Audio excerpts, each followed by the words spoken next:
नमस्कार, मैं हूं संजीव राय। आप देख रहे हैं आवाज न्यूज।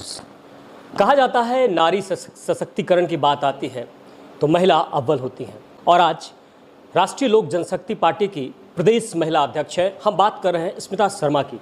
जी हाँ स्मिता शर्मा, सबसे पहला सवाल ये कहा जाता है कि महिलाएं समाज में अपने आप को अव्वल करने के लिए लगातार संघर्ष करती हैं, काफ़ी सारी कठिनाइयाँ होती हैं। आज आप महिला प्रदेश अध्यक्ष हैं, क्या कहेंगे आप? देखिए, अभी भी जैसा बिहार राज्य की अगर हम बात कर लें तो हमारे बिहार राज्य में जो हमारी समाज की जो सोच है तो बहुत अभी डेवलपमेंट की ज़रूरत है। तो एक महिला को एक प्रोफेशन फील्ड में, किसी भी फील्ड में जाने के लिए अगर वो अपना एक मुकाम बनाना चाहती हैं, अपनी पहचान दिलाना चाह रही हैं समाज में खुद को, तो उनको बहुत संघर्ष करना पड़ता है। इवन संघर्ष के साथ साथ उनको मानसिक शोषण बहुत ज़्यादा होता है, जिसके कारण कभी कभी कुछ महिलाएं, आप देखते होंगे आज भी हमारे समाज में बहुत सारी महिलाएं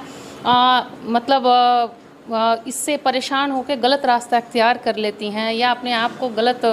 अभी भी कल एक केस हमको जहानाबाद का आया था कि एक लड़की को सुसाइड कर ली।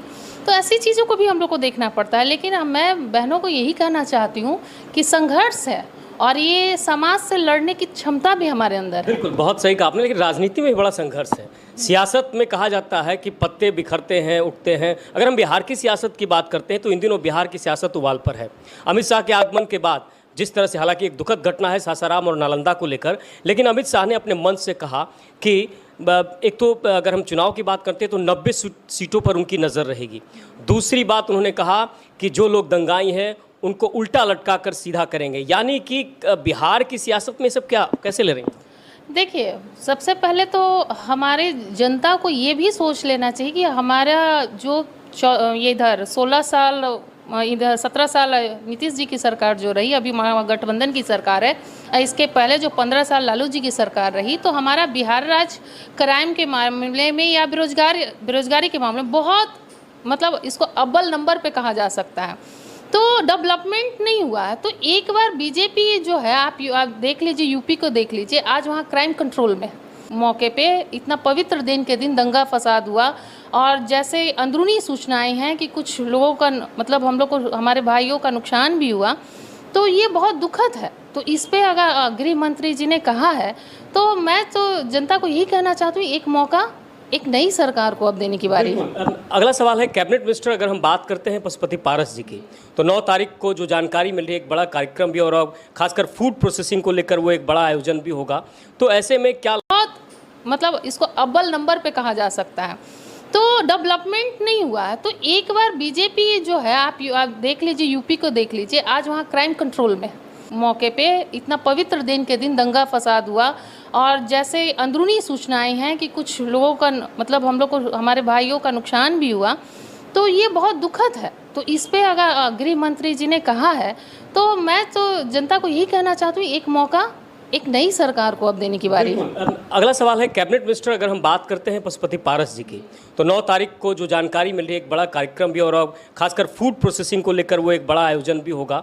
तो ऐसे में क्या लगता है कि बिहार में जिस तरह से विकास की अगर बात की जाए तो इसको कैसे देख रही हैं आप? देखिए, अभी जो बिहार राज्य में जो स्थितियां बेरोजगारी की बनी है, तो क्या आपको नहीं लगता कि वहाँ कहीं ना कहीं हमारे माननीय मुख्यमंत्री जी का भी योगदान है? तो अगर हमारे केंद्र सरकार या हमारे प्रधानमंत्री जी बिहार राज्य में इस चीज़ को कुछ कर देना चाहते, तो मुझे लगता है कि यहाँ के जो सीएम हैं, यानी माननीय मुख्यमंत्री जो हैं, उनको योगदान देना चाहिए, ताकि हमारे बिहार के जो युवा बेरोजगार ना हो। और ये जो 9 तारीख का प्रोग्राम है यहाँ हमारे कार्यालय में जो होगा, उसमें आपको प्रधानमंत्री जी की जो अचीवमेंट है या हमारे माननीय श्री पशुपति पारस जी का जो फूड प्रोसेसिंग में जो उन्होंने अचीवमेंट किया है, जो डेवलपमेंट हुआ है, उसके बारे में जानकारी होगी। उससे रोजगार कितने होंगे उसके बारे में बताया जाएगा। तो यहाँ के माननीय मुख्यमंत्री जी को भी चाहिए कि इसमें योगदान दें। बिल्कुल योगदान देना चाहिए। एक सवाल और है कि महिला की जब बात आती है तो किसी भी पार्टी की वो रीढ़ होती है, वो बहुत मजबूत स्तंभ होता है। और ऐसे में स्मिता शर्मा भी लगातार राष्ट्रीय लोक जनशक्ति पार्टी के लिए महिला को एकत्रित करती रही हैं। और आने वाले समय में, क्योंकि चुनाव है 2024 और 25, एक बहुत महत्वपूर्ण भूमिका होगी स्मिता शर्मा की, क्योंकि महिला प्रदेश अध्यक्ष हैं आप। और कहा जाता है कि महिलाएं क्रांति भी लाती हैं और महिलाएं समाज को भी बेहतर करती हैं। तो ऐसे में इसको लेकर स्मिता शर्मा क्या करेंगी? हमारे माननीय प्रधानमंत्री जी का एक स्टेटमेंट आया है, शायद आप लोगों ने सुना होगा। उन्होंने कहा है कि हम महिला सशक्तिकरण की बात करते हैं, लेकिन अब महिला नेतृत्व में सशक्तिकरण की बात होगी।